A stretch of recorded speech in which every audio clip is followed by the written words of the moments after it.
Hi guys, welcome to GodNod. Today I brought my friend Jerica on to share how she prayed a novena to Saint Therese and how God answered her prayers through the novena. Hey guys, I'm Jerica, and Casey and I were blessed to get to go on a retreat over spring break, and on the way home from the retreat, I just kind of opened up to her about how I've been kind of struggling with some different health issues over the last 2.5 years, and most recently, kind of a chronic cough and just not feeling well, but the doctors haven't been able to really find any answers to what was going on, and so I was really trying to offer up my suffering to the cross, to the feet of Jesus.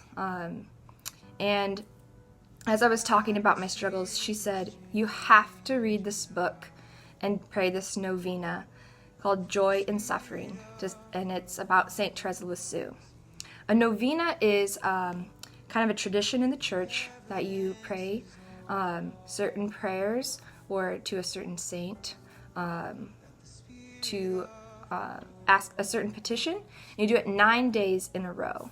And when you are finished with the novena, many prayers have been answered from doing this tradition. So the particular one she gave me was this book here, Joy in Suffering.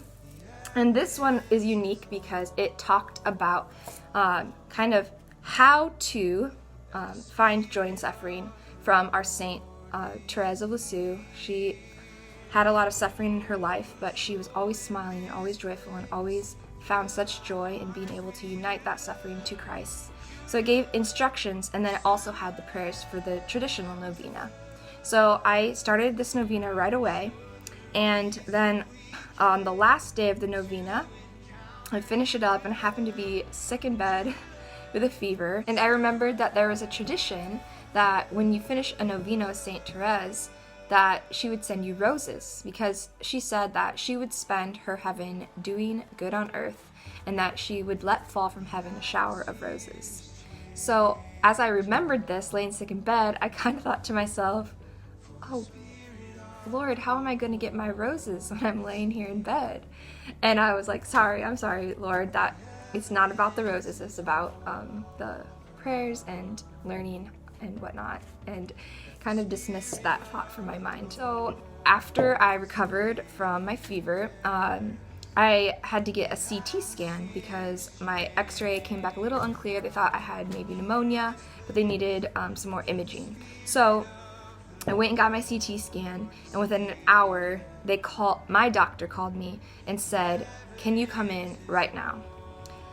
Of course, that is never good news when they call you that quick and have you come in right now, especially when it's the end of the day. So I nervously went into my doctor's office, got seated in the room, and as I was just sitting there, I looked up, and there on the border of the wall, on the wallpaper, were roses,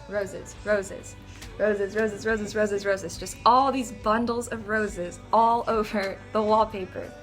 And I felt at that moment just an instant rush through my body of peace and joy, and I could not stop smiling. My doctor came in and she said, "You have a giant mass in your chest cavity." So this giant mass is in my chest cavity, which means it's kind of between the lungs and the heart and the airway. And my doctor said, with everything that the test is showing, it's probably cancerous. And I couldn't even be sad because of the roses, and I just had complete trust in God. And during the novena, I had 2 prayer intentions for the 9 days. 1, that I could find joy in suffering.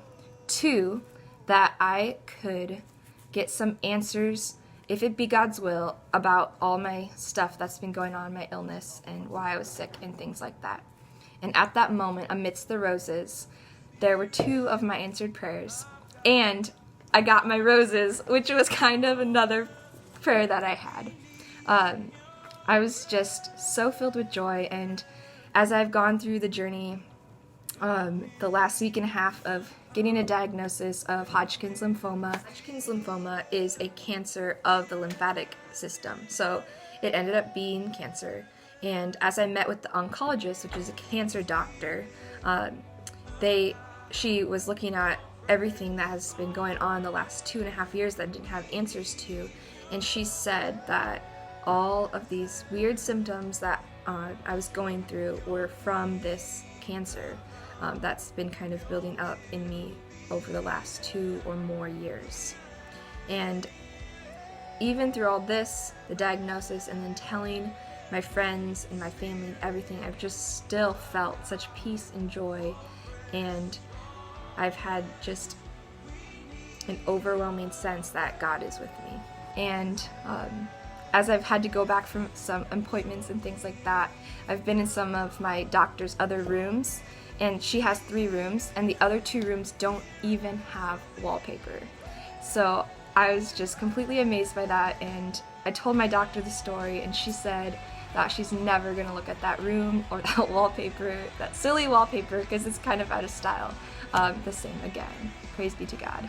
Isn't it just so awesome how Jerica had these 2 prayer intentions and God answered them both, like literally in the midst of roses, like the joy and suffering and her figuring out what was going on with her for the past 2.5 years. So I have prayed a Saint Therese novena several times, and there have been times where I have gotten roses at the end, and there have been times where I have gotten no roses. So if you guys pray a novena to Saint Therese, don't be disappointed if you don't end up getting a rose.